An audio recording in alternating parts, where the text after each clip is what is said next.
मृत्युंजय. लेखक शिवाजी सावंत. भाग 47.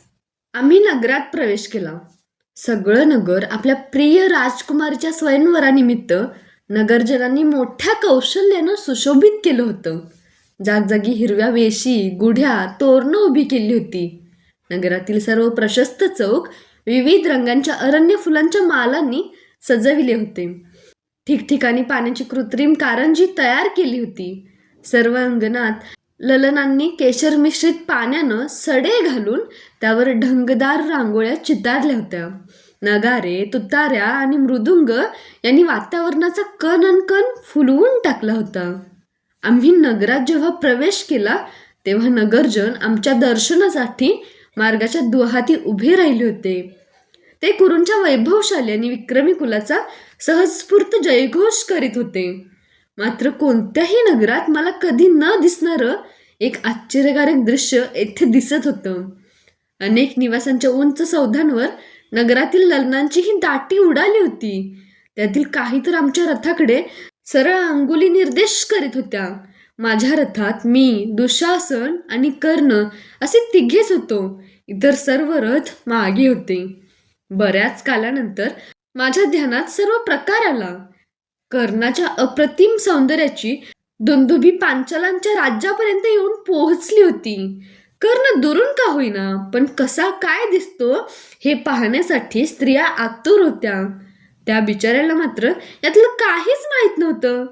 अगदी निरागसपणे तो माझ्या उजव्या हाताच्या बाजूला उभा होता. त्याच्या अंगावरच सुवर्णधाग्यांची छटा असलेलं उत्तरीय सूर्यकिरणात चमकत होतं. मी त्याला सहज म्हणालो, कर्णा, आता तुला स्वयंवरात भाग घ्यायचा आहे. आता रथनिडावर उभा राहू नकोस, आत बैस आणि धनुर्वेदांचं चिंतन कर. त्याला माझा विचार पटला. तो रथात बसला. अनेक स्त्रियांची त्यामुळे निराशा झाली असावी. मी त्यांच्या मूर्खपणास हसत होतो. एका सुतपुत्राला पाहण्यासाठी एवढा त्यांनी जीवाचा आटापिटा का करावा हेच मला समजत नव्हतं. वास्तविक त्यांनी दर्शन घ्यायला पाहिजे होतं माझं, फार तर दुःशासनाचं.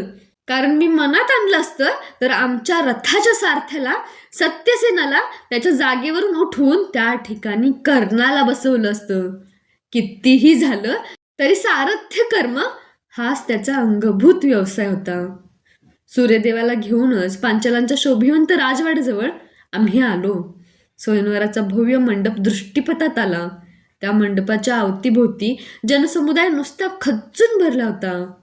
या कुरुश्रेष्ठ युवराज, आज नगरजनांच्या उत्साहाला उत्सुकतेचं भरता येण्याची ही दुसरी वेळ आहे. पांचालांचे अमात्य वीरबाहू मला रथातून उतरवून घेताना म्हणाले. आणखी कोणाचं एवढ्या प्रचंड उत्साहानं स्वागत झालं? मी अमात्यांना विचारलं.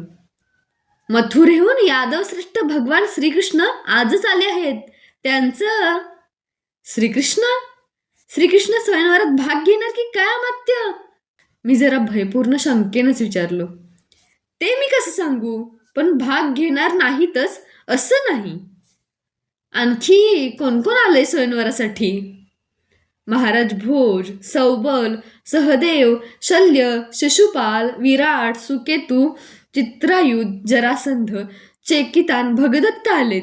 तसेच भूरिश्रवा, सुषेण, दृढधन्वा, सोमदत्त, वृषक, बृहद्बल, बृहंत, मणिमान, दंडधार, मेघसंधी, शंक, सुशर्मा, शिवाय सेनाबिंदू, सत्यधृती, सूर्यध्वज, रोचमान, सुदक्षिण, रुक्मरथ, शिबी, श्रीकृष्णपुत्र प्रद्युम्न, सात्यकी, सिंधू अधिपती जयद्रथ असे अनेक देशांचे अनेक वीर राजे महाराजे आले आहेत.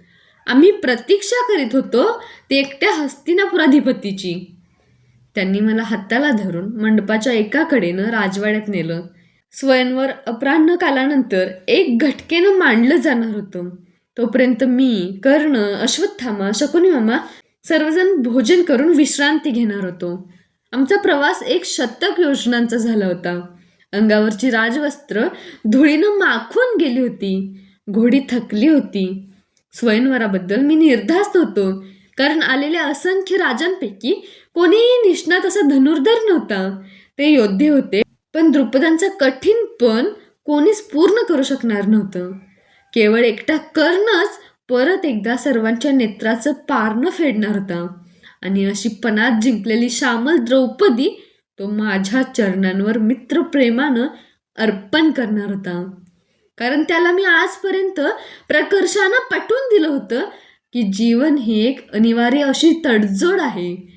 काही अघटित घडलं असतं तरच पांचाली आमच्या हातातून सुटली असती. माझ्या मनाचा एक कोपरा साशंक होता, तो केवळ एकाच व्यक्तीमुळे, आणि ती म्हणजे श्रीकृष्ण. आणि शेवटी ते अघटित खरोखरच घडलं. स्वयंवराहून मी हस्तिनापुराला परत आलो ते अनेक घटनांचे अनिवार्य बाण उरात घेऊनच. आता मला वारंवार वाटतं की आयुष्य हे एक अद्भुत रम्य स्वयंवर असावं. प्रत्येक माणूस त्या स्वयंवरात हिरिरीनं भाग घेतो, पण काही वेळा काळानं इतके अवघडपण त्या स्वयंवरात मांडलेले असतात की ते कुणालाच सगळे जिंकता येत नाहीत. काही जणांची तर जीवघेणी दुर्दशा होते. अनेक माणसं धैर्यशाली, बुद्धिमान आणि पराक्रमी असूनही ती हे पण पूर्ण करू शकत नाहीत. मी नाही, अश्वत्थामा नाही, कर्ण नाही, कुणीच नाही. पांचालीच्या स्वयंवराच्या केवळ स्मृतींनीही माझं मन अनेकविध भावभावनांच्या विचित्र संमिश्रणानं तडफडू लागतं. काळाचे आणि दैवाचे गोडवे कुणी गायलेलं मला कधी आवडत नव्हतं. मी जीवनात एकट्या कर्तृत्वालाच किंमत देत आलो होतो, पण जेव्हा जेव्हा कर्तृत्व थिट्ट पडलं तेव्हा तेव्हा मला काळाचं महत्त्व पटू लागलं. पुरुषार्थाचे कितीही नगारे मानव पिटत असो, त्याच्या कर्तृत्वाचे ध्वज हातात घेऊन तो धुंदपणानं कितीही नाचत असो, शेवटी तो विशाल आणि अनंत आकाशासमोर थिटा आणि अपूर्णच राहणार. अपूर्णता हा जीवनाचा स्थायी भाव आहे, असं पांचालीच्या स्वयंवरापासून मला वारंवार वाटू लागलं आहे. तिचं स्वयंवर पार पडलं होतं, पण तिचा सुकुमार गोंडस हात काही माझ्या हातात आला नव्हता. तिच्या पाणीग्रहणासाठी पुढे केलेल्या माझ्या भक्कम हातावर कठोर नियतीनं ठेवले होते ते धगधगीत सत्याचे जळजळीत अंगार. अजूनही स्वयंवराचा प्रसंग आठवला की माझी मती गुंग होते. जीवन हा रहस्यमय भूमार्ग आहे असंच वाटतं. मी त्या स्वयंवराला गेलो नसतो तर फारच बरं झालं असतं. अनेक कटू आणि असह्य सत्यांचं दडपण तरी माझ्या छातीवर आलं नसतं. कारण त्या स्वयंवरानं मला सर्वात भयानक धक्का दिला होता तो पांडवांच्या अस्तित्वाबद्दल. पांडव जिवंत आहेत हे असह्य सत्य एखाद्या राक्षसाचं अक्राळ विक्राळ रूप घेऊन माझ्या छातीवर थैथै नाचत होतं. त्याच्या पायांखाली माझ्या आकांक्षाच्या बरगड्या पिचत होत्या. ते स्वयंवर विसरण्याचा मी कितीही प्रयत्न केला तरी एखाद्या अप्रिय व्यक्तीनं पुन्हा पुन्हा समोर येऊन आपलं क्षेमकुशल विचारावं तसं ते माझ्या डोळ्यांसमोर पुन्हा पुन्हा उभं राहून मला डिवचत होतं. पणात मांडलेलं मत्स्ययंत्र डोळ्यांपुढे येऊन गरगरत होतं. स्वयंवराच्या दिवशी पांचालांच्या राजनगरात जाताना आम्ही पंचपक्वानांचा समाचार घेतला. घटकाभर वामकुक्षीसाठी राजकक्षातील मंचकावर कलंडलो. थोड्या वेळातच कर्ण उठला. अंगावर उत्तरीय पांघरून तो कक्षाबाहेर निघाला.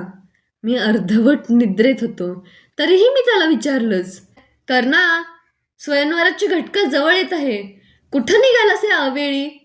वेळ ही सर्वांनाच सोयीस्कर असते. अवेळ सोयीची करून दाखवितो तो खरा योद्धा. मीच त्याला हस्तिनापुरात सांगितलेलं तत्वज्ञान त्यानं मला हसत ऐकविलं. ठीक आहे, जा, पण लवकर परत ये. कारण कारण काय? कारण तू नगरात जिथं जिथं जाशील तिथं तिथं तुला पाहण्यासाठी स्त्रियांची गर्दी उडून जाईल. पण मी नगरात जाणारच नाही, तो मंद हसत म्हणाला. मग कुठं? गंगेच्या किनाऱ्यावर?